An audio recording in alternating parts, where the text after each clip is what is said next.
Assalamualaikum warahmatullahi wabarakatuh.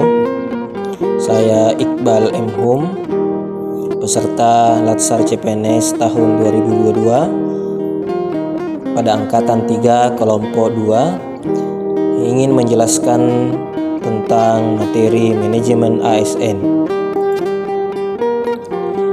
Manajemen ASN adalah pengelolaan ASN untuk menghasilkan pegawai ASN yang profesional, memiliki nilai dasar etika profesi, bebas dari intervensi politik, dan bersih dari praktik KKN. Dalam hal ini ada dua jenis ASN. Yang pertama biasa disebut dengan PNS atau pegawai negeri sipil. Yang kedua adalah P3K. Yang pertama adalah pegawai negeri sipil, yang berarti warga negara Indonesia yang memenuhi syarat tertentu diangkat sebagai pegawai ASN secara tetap oleh pejabat pembina kepegawaian untuk menduduki jabatan pemerintahan dan memiliki nomor induk pegawai secara nasional. Kemudian yang kedua adalah PPPK atau pegawai pemerintah dengan perjanjian kerja, yang berarti bahwa warga negara Indonesia yang memenuhi syarat tertentu yang diangkat berdasar perjanjian kerja untuk jangka waktu tertentu dalam rangka melaksanakan tugas pemerintah sesuai dengan kebutuhan instansi pemerintah dan ketentuan perundang-undangan. Selanjutnya, apa sih fungsi dan tugas ASN? Yang pertama adalah pelaksana kebijakan publik. Yang kedua adalah pelayan publik. Yang ketiga adalah perekat dan pemersatu bangsa. Yang pertama adalah pelaksana kebijakan, berarti bahwa melaksanakan kebijakan yang dibuat oleh pejabat pembina kepegawaian sesuai dengan ketentuan peraturan perundang-undangan. Yang kedua adalah pelayanan publik, yang berarti memberikan pelayanan publik yang proporsional dan berkualitas. Yang ketiga adalah perekat dan pemersatu bangsa, yang berarti mempererat persatuan dan kesatuan NKRI.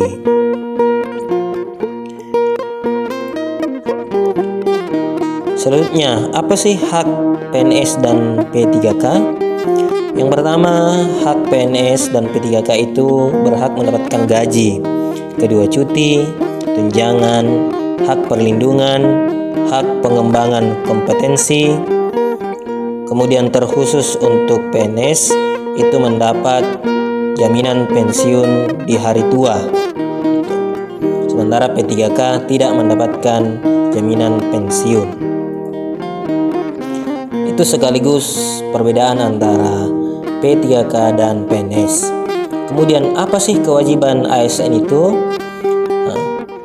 Pengertian dari kewajiban ASN adalah suatu beban atau tanggungan yang bersifat kontraktual, sesuatu yang sepatutnya dilaksanakan oleh ASN.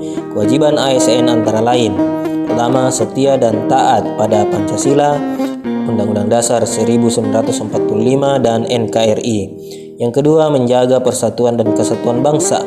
Ketiga, melaksanakan kebijakan yang dirumuskan pejabat pemerintah yang berwenang. Yang keempat, menaati ketentuan peraturan perundang-undangan. Kemudian selanjutnya, melaksanakan tugas kedinasan dengan penuh pengabdian, kejujuran, kesadaran, dan tanggung jawab. Kemudian menunjukkan integritas dan keteladanan dalam sikap, perilaku, ucapan, dan tindakan kepada setiap orang, baik di dalam maupun di luar kedinasan. Selanjutnya, menyimpan rahasia jabatan dan hanya dapat mengumumkakan rahasia jabatan sesuai dengan ketentuan perundang-undangan. Selanjutnya, bersedia ditempatkan di seluruh wilayah NKRI. Demikianlah materi tentang manajemen ASN. Terima kasih. Wassalamualaikum warahmatullahi wabarakatuh.